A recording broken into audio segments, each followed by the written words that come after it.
ভালোবাসা সত্যিই সুন্দর। যদি সুন্দর মনের একটা অধিকারী মানুষ লাইফে পাওয়া যেত, তাহলে ভালোবাসাটা ভরপুর সুন্দর হয়ে যেত।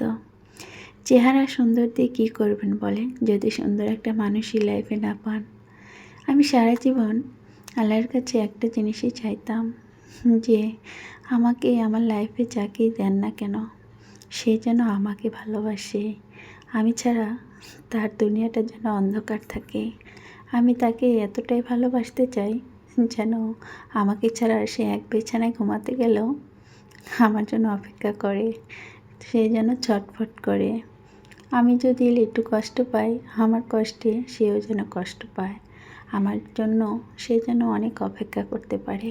তাকে যেন আল্লাহ আমার জন্য অনেক ধৈর্য দেয়, কারণ আমি একটু রাগী, আমি একটু বদমেজাজি, আমি ক্ষণিকে ক্ষণিকে কান্না করি, ক্ষণিকে ক্ষণিকে বায়না ধরি। সে যেন আমার এই বায়না, এই ক্ষণিকের ভালোবাসা, ক্ষণিকের আবেগের কিছু কিছু রাগী কথা সে যেন মেনে নিতে পারে। আলহামদুলিল্লাহ, আমি পেয়েছি। আপনারা কি মনে করেছিলেন আমি পাইনি? ইনশাল্লাহ আলহামদুলিল্লাহ আমি পেয়েছি। আল্লাহর কাছে যা চেয়েছি তার থেকে দ্বিগুণ পেয়েছি। আমি যেমনই হই না কেন, আমার লাইফে যে এসেছে সে আমাকে এত পরিমাণে ভালোবাসে। তার এই ভালোবাসা নিয়ে আজ আমি পরিপূর্ণ একটা নারী। তো আল্লাহর কাছে হাজার হাজার শুকরিয়া। আলহামদুলিল্লাহ, আল্লাহ না চাইতে আমাকে অনেক কিছু দিয়েছে। তবে একটা জিনিস সত্যি কি জানেন, ভালোবাসার মানুষটাকেও পেতে গেলে নিজেকেও কিছু ত্যাগ স্বীকার করতে হয়। তবে জানি না তার জন্য কতটা ত্যাগ স্বীকার করতে পেরেছি, তবে যেটুকু করেছি আর সে আমার জন্য যেটুকু করে, তার জন্য আমরা দুজনের কাছে অনেক কৃতজ্ঞ। আর দুজন এতটা পরিমাণে ভালোবাসি আমরা। আমাদের পৃথিবী এখন সে আর আমি আর আমার দুটো সন্তান।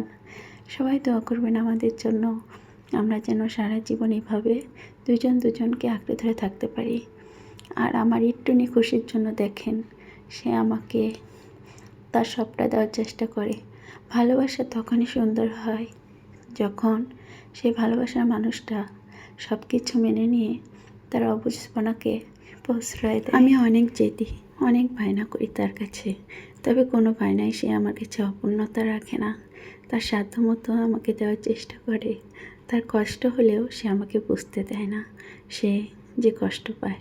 কিন্তু একটা কথা কি জানেন, সে যখন বেশি কষ্ট পায়, সে যখন হালকা একটু যদি কষ্ট পায়, মনের ভিতরে একটু জল চিন্তা করে, আমি কিন্তু তার মুখ থেকে বুঝে ফেলি যে কোনো জিনিস নিয়ে সে চিন্তিত আছে, কিংবা তার রাগ উঠেছে, কিংবা সে কোনো কিছু বলতে চায়।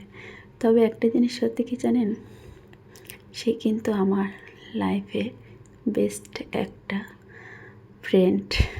তো সবাই ভালো থাকবেন। আল্লাহ হাফেজ।